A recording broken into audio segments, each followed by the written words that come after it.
Hello, welcome back. First up, a messenger has arrived from Calum. They have hereby declared war upon the independent province of Bizarro Calum. They have not seen its hideous denizens, but they shall surely perish. Sounds exciting. Next up, you can probably see what happened this turn. So, first of all, the Forests of Delight and Whimsy were attacked by Russ. He's got some warriors and some hunters, his starting army, and 4 skin shifters as well, plus his prophet. So the bless that the skin shifters has is shock res, 5 shock res, 5 poison resistance, defense, larger, and combat speed. Interesting one.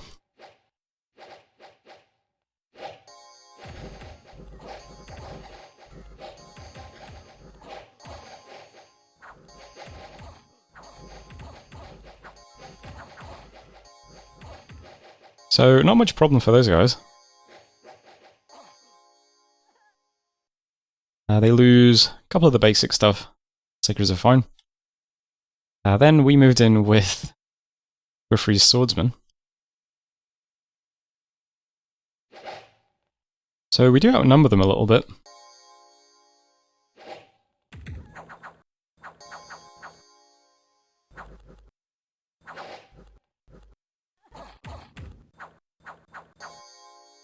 These bears might be good candidates to get chopped up by our sacreds, because this one has gone berserk, he has 0 defense and only 13 magic resistance.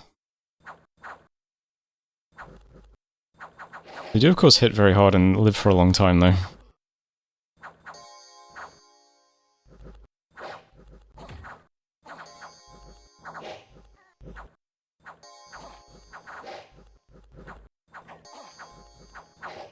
I am kind of shocked that our mercenaries have not routed yet.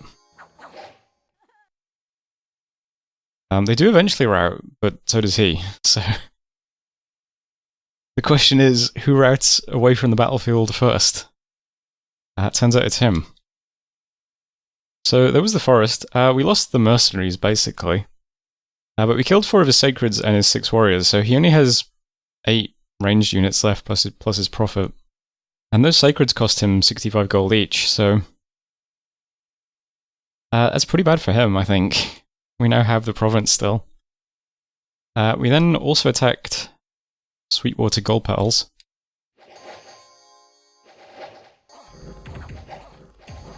Shouldn't be too difficult though. Some basic units. It's all fine. So that was... we lost 1 hacker. And that's it. Pretty good. We then got an unexpected event there too. 210 additional gold. Wonderful event to get. And Obscuro has entered the Hall of Fame. What did you get, buddy? Heroic Precision. That's a pretty good one to get on an Mage. Currently has 15 Precision. Good for him. Right, so here's the map now. It would be nice to continue marching Griffrey's swordsman around, but they've taken 2 provinces for us, and then they've also stalled Russ's expansion. Can't really ask for more than that, you know? I'm happy with that outcome. So I'm going to let these guys expire this turn. There is a province north of here called Nothing Bad here. Just says heavy infantries and slingers. We'll see if that really is all it is. There's only 12 swordsmen left, but maybe they can take it, I don't know. Stranger things have happened. If not, that's okay. We'll just end our expansion here for now. We should have a new army out soon. So we'll see how things develop from there. In my cap, I have recruited my first Threadbreaker. This guy is going to move immediately over to the forest and site search, looking for nature sites.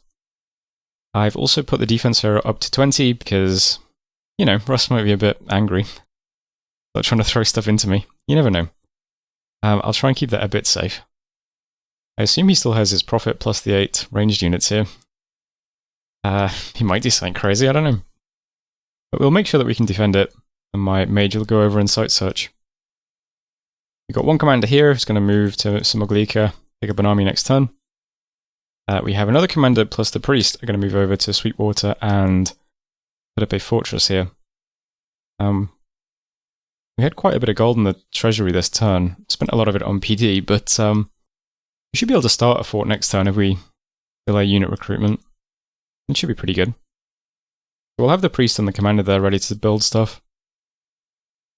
And next up is Golden Two Rivers. Currently says about 60 units, heavy infantries and slingers on the report. Fingers crossed there's no elephants. But we'll just keep going. We'll see if we get lucky and take this one too. If we don't, I guess we just end here and start building buildings. And maybe we can recruit a few more things and attack this. Maybe when this freezes. Because my profit will be good at banishing.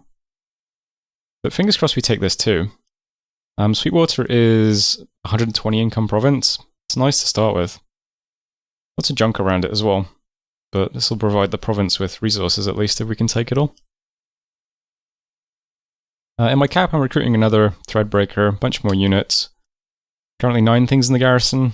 We'll just lead them out. Worst case scenario, we can just go into Pannier. This is pretty small. Maybe we can get through here or something. Yeah, this is a route. Maybe we go through Meadow, Burnt Links Thicket, into Shrieking Bird Wood. Loop in this farmland, meet up with these guys. We'll see. These two provinces are going to be very difficult to get through, unfortunately. There's currently 120 enemy units in its Bone Tribe. Maybe there's an effigy of war here or something, I don't know. And this is still 40 heavy cavalry. A bit much. I think that's everything for this turn, though. There are mercenaries, it's the elephant. Not going to bid on those guys, though. We'll save up for buildings. And that is it for turn 4. So, thanks for watching. I'll see you next turn. Hello, welcome back. We got some more alteration research done. We can now do Provincial Transfiguration 2. I was thinking about doing that. Might be a bit early though. Not a huge pressing issue for a couple of glitches yet. 10 targets, few battles. So first up, Golden Two Rivers. This is a lot of units.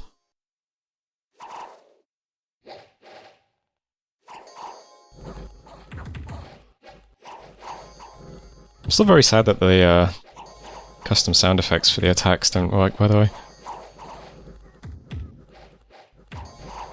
I had my archers on fire archers. Looks like they're actually attacking the slingers, which is nice. I'm very surprised how long we survived there.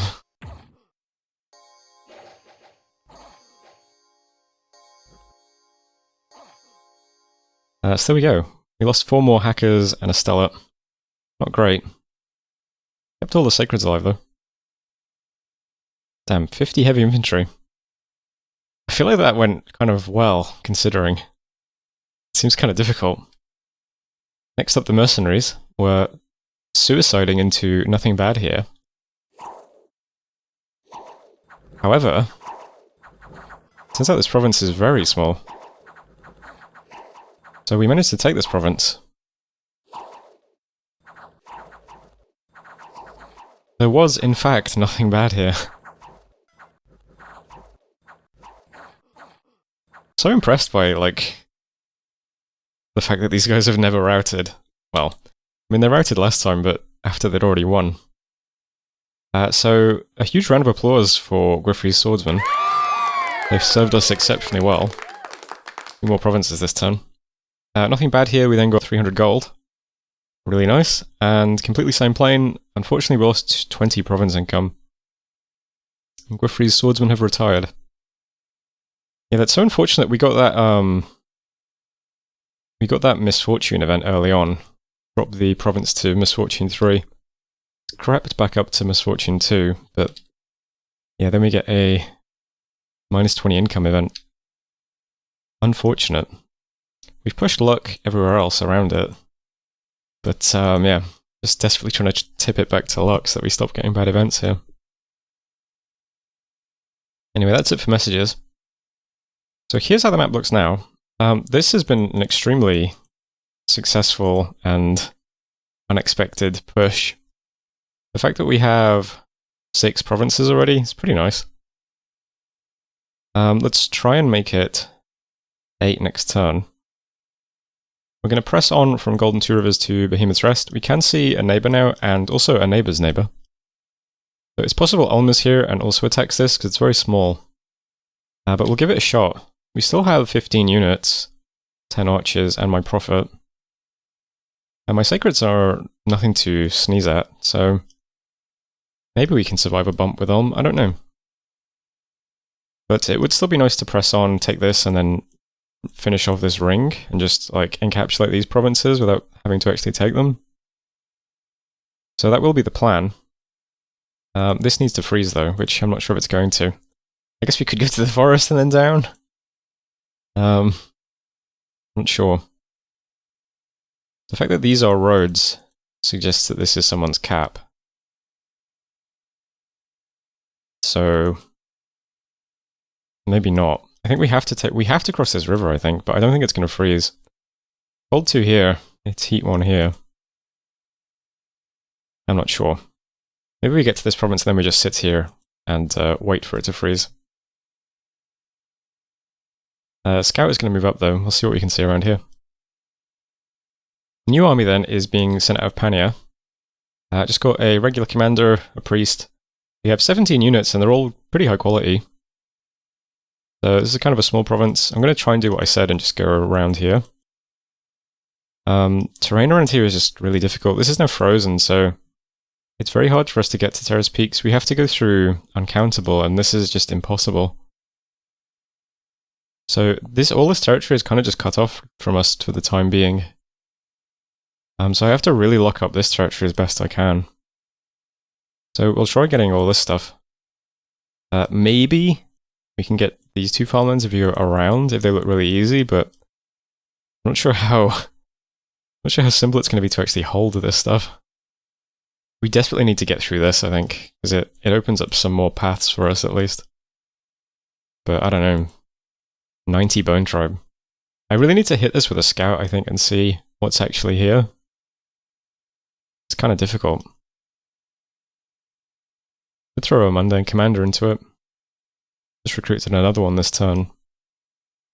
Maybe he'll survive a retreat, I don't know.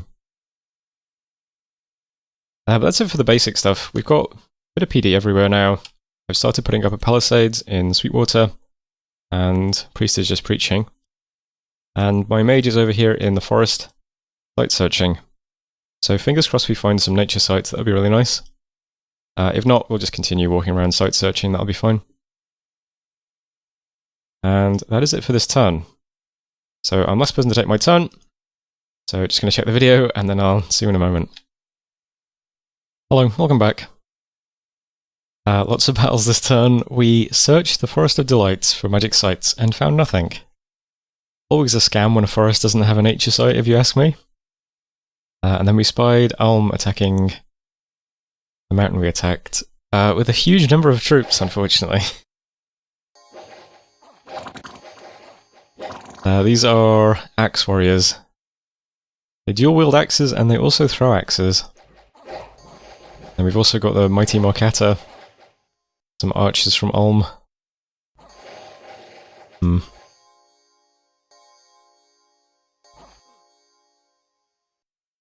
Just had an EA game where I spawned next to Ulm, and I did not enjoy it. That's 90 things, but 40 of them are Markata. And then we moved in as well. We do not have quite as much stuff.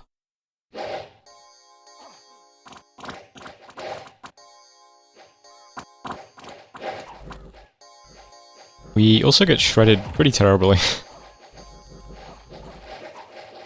And then we were out pretty quickly. Not a great turn, unfortunately. Wielders and the Stellar as well are very slow. They have 8 map move and 9 combat speed, so we also get run down pretty badly. Says Behemoth's Rest. We have lost our starting army, unfortunately. Didn't really do much damage either. But then we attack Pania, forest south of my cap. Bit of blessing.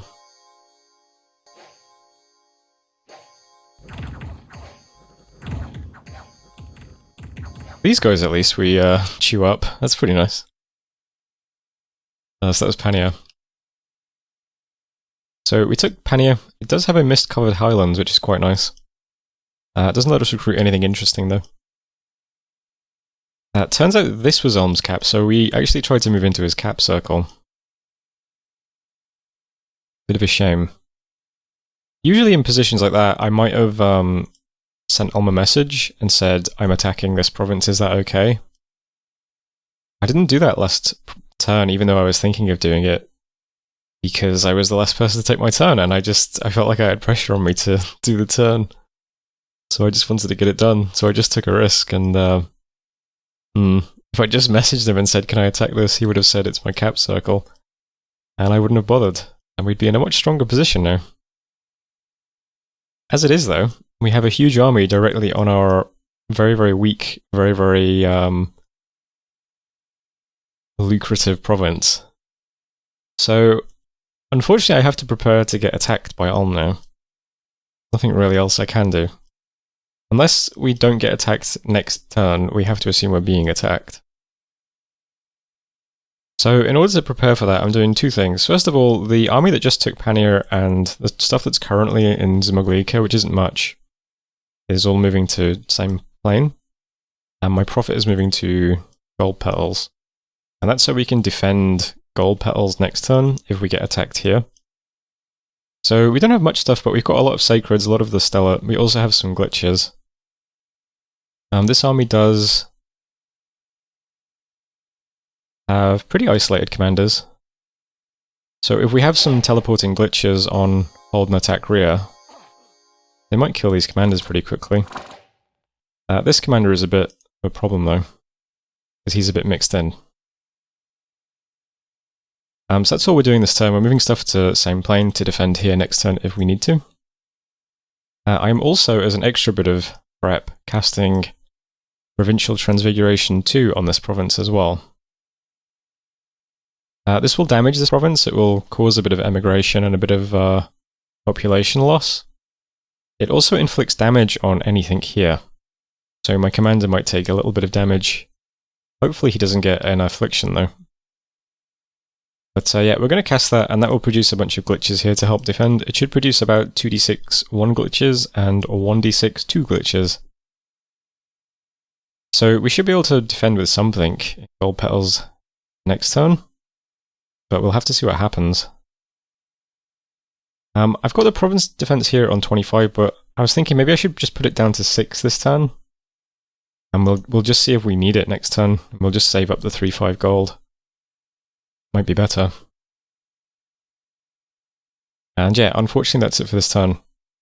Recruitment in my cap is the same. We can now get 10 units a turn, which is very nice. These are very high quality units. And I'm still just getting Threadbreakers. And my Site Searcher is going to move back to Witchhaven now and Site Search there instead. And that is it for the turn. So that was turn 6. Thanks for watching, and I'll see you next time.